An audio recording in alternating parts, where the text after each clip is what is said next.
শুনছি যে স্থানীয় যে আওয়ামী লীগের এমপি চেয়ারম্যান মানে উপজেলা চেয়ারম্যান জাতীয় লোকেরা তারা বিএনপির লোকেদেরকে টাকা টোকা দিয়া ম্যানেজ করে তারপর পালাইছে। এটা আমি স্থানীয় আচ্ছা, শুনছি। আপনার কথা আমি আপনার কথা আপনি কি যদি এটা শুনছেন নাকি সত্যি জানি হয়, আমি। আমি এটা শুনি নাই, আপনার কাছে আমি শুনলাম। যদি আচ্ছা, এটা সত্যিও হয় সত্যি ঘটনা, কিনা আমি আমি জানি না। বলি, আমি আপনাকে বলি, তাহলে এটার বিচার করার দায়িত্ব কার? সরকারের। অবশ্যই সরকার কেন এটা বের করতে পারে না? সরকার কেন এটা বের করে না? চায় না তো। সরকার চাইলে আপনার রাত 3টায় আপনার করতে পারেন, আপনি হুম, প্রেস কনফারেন্স করতে পারে সরকার একজন তো হোম দুষ্ট। আপা অ্যাডভাইজার। সরকার তো দুষ্ট। তাহলে সরকার যদি না করে, হারায় গেছে।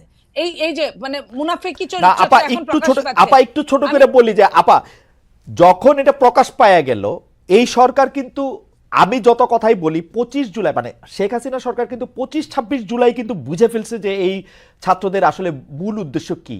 যখন মূল উদ্দেশ্য কি তখন যখন তাকে বুঝে ফেলে তখন যাদের ক্র্যাকডাউন করতে চাইছে ওরা তো মাঠে দাঁড়ায় ছিল আপা, চলে তো যায় নাই। আমরা ওরা কিন্তু মাঠে আমরা অনেক, কিন্তু আমি বলি, এই জুলাই আগস্টের আগে খালেদ ভাই বিএনপি কে প্লিজ, অসংখ্য বার খালেদ জিনিসটা ভাই কাছাকাছি নিয়ে আমি চলে বলি, আসতে দেখছি। আমি আপনাকে বলি, ওরা কিন্তু অনেকেই চলে গেছিল, অনেকেই হাত তুলে ফেলছিল, অনেকেই মুসলেকা দিয়েছিল, কিন্তু ওরা নিজেরাও জানে নাই যে ওরা একটা গ্রুপ চলে যাওয়ার সাথে আরেকটা গ্রুপ নেমে গিয়েছিল। ওরা কাউকে চিনে না, এটা কারণ ট্রু। সমন্বয়কদের একজনের সাথে আরেকজনের কোনো সংশ্লিষ্টতা ছিল না সারা বাংলাদেশের। ওরা যখন হাত তুলে ফেললো, ওরা যখন মুস্তাকা দিল ডিবি অফিসে, তখন কিন্তু আরেক গ্রুপ নেমে গেল। ওরা কিন্তু এটা ওরা জানতো না, ওরা জানেও নাই। সো দ্যাট এটা কিন্তু অনেক প্ল্যান ছিল। এই প্ল্যানের মধ্যে বিএনপি ওয়ান অফ দেম। বিএনপির এই যে ছেলে, আজকে আজকে এখন যদি ওরা ডাকে, এখন কিন্তু অত ছেলে মেয়ে হয় না। এই তাহলে বাকি ছেলে মেয়েগুলা কারা ছিল? এটা নেপথ্যে আমরা কি করেছি দেখেন। 3 তারিখে আমি নিচে শহীদ মিনারে গিয়েছি, আমি বলি, ঘুরে ঘুরে ঘুরে ঘুরে দেখে আমি দেখি ছাত্র দলের কয়েকটা জায়গায় ছোট ছোট জাতলা গুল হয়ে বসে গান গাচ্ছে, বিভিন্ন বক্তৃতা দিচ্ছে, আপনার এবং বৈষম্য পয়েন্টটা যদি একটু বিরোধীরাও বলতেন। দিচ্ছে। আমি বলি, আমি পয়েন্টটা এটাই বলতে চাই যে নেপথ্যে ওই যে বলে না যে কারু সিলাই সিন্নি খাইলা মুন্সি চিনলা না, এই মুন্সি চেনার জন্য আমি কথাটা বলছি। দিন যত যাবে তত আরো ক্লিয়ার হবে যে মুন্সিটাকে কারু সিলায় সিন্নিটা হয়েছিল। আমি ওই সিন্নির কথাই বলতে চাচ্ছি আপা আপনি একটু যে আমাদের পরিষ্কার এইখানে করে বলেন কার বিএনপি উসিলায় সিন্নি আগেও হয়েছিল। ছিল আপা কার উসিলায় সিন্নি হয়েছিল? সবার। মুন্সি কে? বিএনপি? শোনেন, আমি আমি আপনাকে একটা কথা বলি, বিএনপি 15 বছর 15.5 বছর মাঠেই ছিল, মাঠেই আছে। বিএনপি যখন নিজের নামে কখনোই এই সরকারকে ফ্যাসিস্ট, এটা কিন্তু নর্মাল কোন সরকার না, একটা ফ্যাসিস্ট, ফ্যাসিস্টকে যখন বিএনপি তুলতে পারবে না একা, তখন অন্য যেভাবে আসুক, বলেন না যে মুমূর্ষু রোগীর জন্য সবকিছু হালাল। এই জুলাই আগস্টটা ছিল মুমূর্ষু রোগী, আমার মনে হয় আপনার সবকিছু বক্তব্য হালাল, পরিষ্কার। যে আমরা যেভাবে দেখছি পেরেছে। হেফাজতের সময় আসলে বিএনপি বলছিল যে তারা পাশে আছে, তারা পাশে থাকতে বলছিল, বেগম জিয়া আহ্বান জানিয়েছিলেন, তারা বিভিন্ন সময় আসলে পাশে ছিলেন, এই কথা আমার অস্বীকার করার কোনো উপায় নাই। বিএনপি সব সময় আওয়ামী লীগের বিরুদ্ধে যে কোনো কিছু হইলেই বিএনপি পাশে ছিল।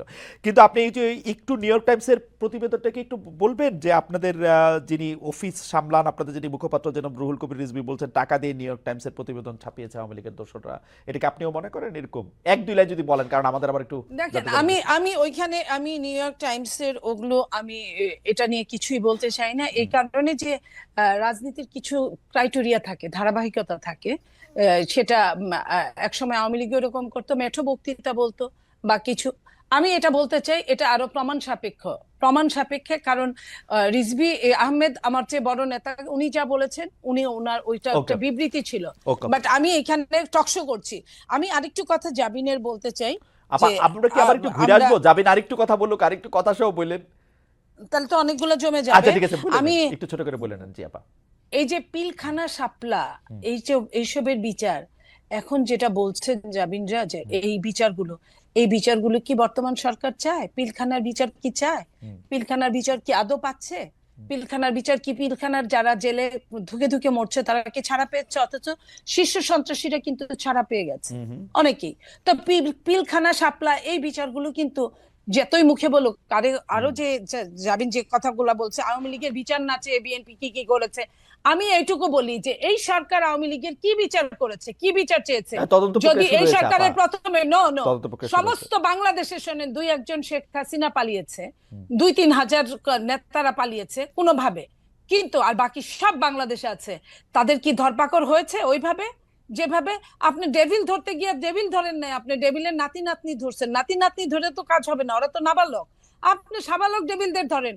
আপনি যাদের ঘরে ঘরে ভর্তি ভর্তি টাকা, আপনি টাকা সরাইছেন, টাকা সরকারি ভাবে ক্রয় করছেন, এই টাকার উৎস কি আপনি জানতে চাইছেন?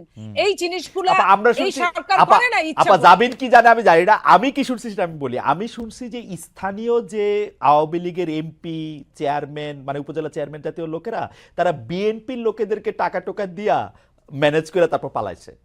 এটা আমি স্থানীয় ভাবে আচ্ছা, শুনছি। আপনার কথা আমি আপনার কথা আপনি কি যদি এটা শুনছেন নাকি সত্যি জানি না হয়, আমি। আমি এটা শুনি নাই, আপনার কাছে আমি শুনলাম। যদি আচ্ছা, এটা সত্যিও হয় সত্যি কিনা ঘটনা, আমি আমি জানি না। বলি, আমি আপনাকে বলি, তাহলে এটার বিচার করার দায়িত্ব কার? সরকারের। অবশ্যই সরকার কেন এটা বের করতে পারে না? সরকার কেন এটা বের করে না? চায় না তো। সরকার চাইলে আপনার রাত 3টায় আপনার করতে পারেন, আপনি হুম। প্রেস কনফারেন্স করতে পারে সরকার একজন তো হোম দুষ্ট। আপা অ্যাডভাইজার। সরকার তো দুষ্ট। তাহলে সরকার যদি না করে, তাহলে আপনি এটা কার কাছে এটা চাবেন? আপনি ওকে। সরকার আপনার আর্মিদেরকে ক্ষমতা দিয়েছে, তাদেরকে মেজিস্ট্রেসি পাওয়ার দিয়েছে, তাদেরকে দিয়ে ডেভিল উদ্ধার করছে। ডেভিল আমি বলি নাই যে ডেভিল শুধু বিএনপি আওয়ামী লীগে আছে। বিএনপিতে যদি থাকে এটা সরকার বাইর করবে, যদি নাগরিক কমিটিতে থাকে এটাও সরকার বাইর করবে, যদি সাংবাদিকদের মধ্যে থাকে সেটাও সরকার বাইর ওকে করবে। আপা, আপনার দায় বক্তব্য দায়িত্ব পরিষ্কার। কিন্তু সরকার জেনে আমার মনে বুঝে হয় যে আপনি নিয়েছে। একদম স্পষ্ট বলেছেন। আমি এই জায়গা থেকে একটু ডক্টর জাবিনের কাছে যেতে চাই। ডক্টর জাবিন, আমরা যে জরিপের যে প্রশ্নটা পড়লাম সেই প্রশ্নটা নিয়ে আপনার কাছে একটু আসি। আপনি আমরা এই প্রশ্নটা দুইটা ভাগে আমি আপনাকে একটু আসলে পরীক্ষা মানে প্রশ্ন করতে চাই। সেটা হচ্ছে যে এনসিপি একটি বিবৃতি দিয়েছে যেখানে বলা হয়েছে বিএনপির কেন্দ্রীয় নেতৃত্বের নিয়ন্ত্রণ স্থানীয় পর্যায়ে নেই। আমরা প্রশ্নটি এমনভাবে করতে চাই যে একই বিষয় কি এনসিপির জন্য সত্য না? এনসিপির কি সব জায়গায় নিয়ন্ত্রণ আছে?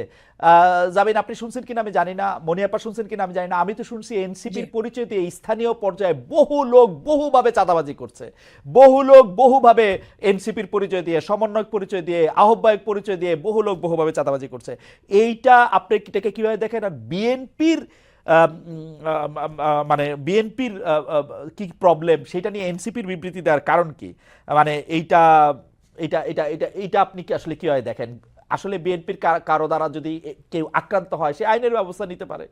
আপনারা একটি রাজনৈতিক দল হয়ে আরেকটি রাজনৈতিক দলের কোথায় নিয়ন্ত্রণ আছে কোথায় নিয়ন্ত্রণ নাই সেটি বলার কারণ কি আসলে? আহ, আহ, কিছুদিন আগে প্রথম আলোর একটা জরিপ আমি একটু দৃষ্টি আকর্ষণ করতে চাই, যেখানে 7ই আগস্ট 2024 থেকে 31শে মার্চ 2025 পর্যন্ত একটা রিপোর্ট প্রকাশিত হয়েছিল বিএনপি এবং তার সহযোগী অঙ্গ সংগঠনের অপরাধের একটা তালিকা, যেখানে আর্থিক এবং মৌখিক সহিংসতা মানে হুমকি, চাঁদাবাজি, এটা ছিল 372টা, এবং শারীরিক সহিংসতার রেকর্ড ছিল মানে মারামারি, সংঘর্ষ, সেটা ছিল 488টা, এবং মৃত্যু 70টা। এবং এছাড়াও আপনারা জানেন যে হাতিয়ায় আমাদের হান্নান মাসুদের উপর সংঘর্ষ হয়ে হামলা হয়েছে। এবং প্রত্যেকটা জায়গায় আপনি যে বললেন এনসিপির অসংখ্য প্রতিনিধি করছে, আমাদের কিন্তু এনসিপির একটা আহ্বায়ক কমিটি ছাড়া আর কোনো জায়গায়, আমাদের নাগরিক কমিটির বিভিন্ন কমিটি ছিল, কিন্তু এনসিপির কোনো জায়গায় এখনো কোনো প্রতিনিধি দেওয়া হয় নাই বা কমিটি দেওয়া হয় নাই। তো যারা অপরাধ করছেন বা যারা এই নাম ভাঙিয়ে, সমন্বয়ক নাম ভাঙিয়ে বা এখানকার আহ্বায়ক নাম ভাঙিয়ে যারা চাঁদাবাজি করছেন, তাদের কিন্তু গ্রেফতারও হচ্ছেন এবং তাদেরকে কিন্তু আইনের আওতায় আনা হচ্ছে।